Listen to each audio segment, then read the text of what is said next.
Let me introduce Mrs. Indra Sharda. She is a senior bank officer. She owns a beautiful bungalow in a nice society in Pune. Both of her kids are pursuing higher education. She herself is also highly educated and she is an expert in financial domain. She always helps out nearby people regarding banking, loan, insurance related matters. She mainly provides financial education to poor workers. Today she is present in a workers' gathering and she is going to talk about financial planning. Friends, I warmly welcome you all in today's session. Today I am going to talk on the topic financial planning. You all work very hard to earn money and meet your needs. While working hard to make a living is important, it is also important to spend money wisely and do financial planning. First of all, you need to consider how much you are earning, how much you earn in a week, how much profit you make from farming or other occupation, etc. Second thing which you should consider is your monthly expenditure. For example, vegetables, ration, electricity, gas, housing rent, school fees, etc. Now group your expenditures into three parts. Expenditures which are essential, for example, vegetables, ration, electricity, school fees, medicines, etc. And expenditures which are not essential, like jewelry, expensive saris, wine, cigarette, etc. And a few things which you want, example, a two-wheeler which will save your time every day, a ceiling fan which will give you comfort. Monthly income. Wages 18,000. Income from farming 2,500. Total income 20,500. Now check whether your monthly expenditure is more than, almost equal to, or less than your monthly income. If your expenditure is less than your income, then everything is fine. Nothing to worry about. If your expenditure is almost equal to your income, then you should definitely think why your expenses are so much. Then you should think of ways to reduce your expenditure and increase your income. If your expenditure is greater than your income, then you can do additional spending from your past savings.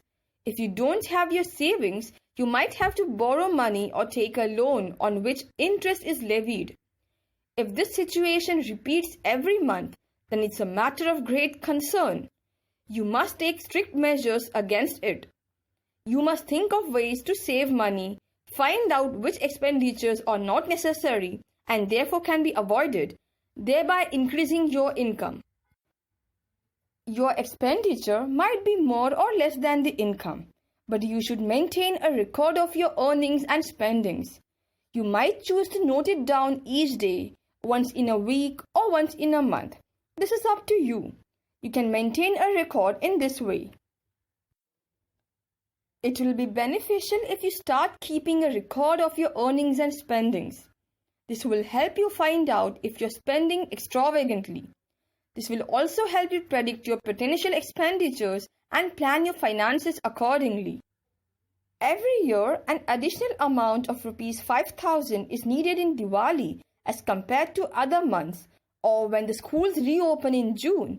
A lot of money is spent on fees, uniform, textbooks and notebooks. You can start your financial planning keeping all these expenses in mind.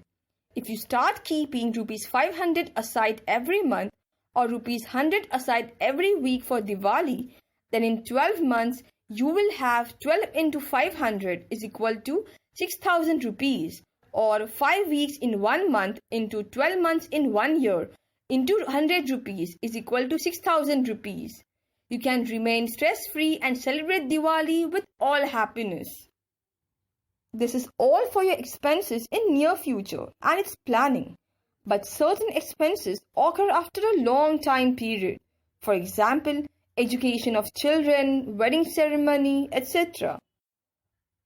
Assume that your children are in class 6th or 7th And 5 years down the line, they'll be pursuing higher education, for which you will have to incur an expense of 50,000. You have 5 years. A year has 365 days. This means you have 5 into 365 is equal to 1825 days. Your target is rupees 50,000. That is, 50,000 divided by 1825 is equal to 27. If you keep aside rupees 27 each day, then nothing is difficult. You will reach your target. It is difficult to arrange a big sum of rupees 50,000 all at once. But if you start saving from today, you can easily achieve the target of 50,000. You have now seen an expenditure which is essential and which you can predict. But there are certain expenditures which you cannot foresee and they create trouble. We might have to face an emergency situation for which we have to incur a big expense. We should always be ready to deal with such a difficult situation. For this, we should put aside a certain amount every month. If everything goes well, that's great. But if there is any difficult situation, we must be ready for it. Before spending money, check how essential and relevant it is. Keep a record of your earnings and spendings. Cultivate the habit of saving money. Keep one thing in mind. Money saved is money earned.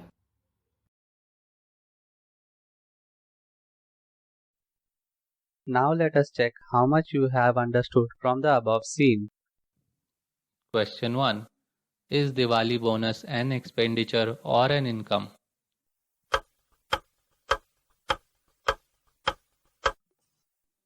Answer: income. Question 2. You have two options to go to work. First, availing a bus for which you have to spend 20 rupees each day. This means you spend 20 into 30 is equal to 600 rupees every month. Second option is availing an auto rickshaw for which you have to spend 75 rupees every day. This means 75 into 30 is equal to 2250 rupees every month. So which option would you choose? Why?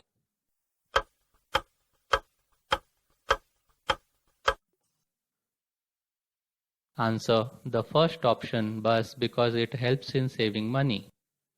Please subscribe to our YouTube channel and hit the like button if you find our video helpful. Thanks for participating in the ArthShikshan initiative.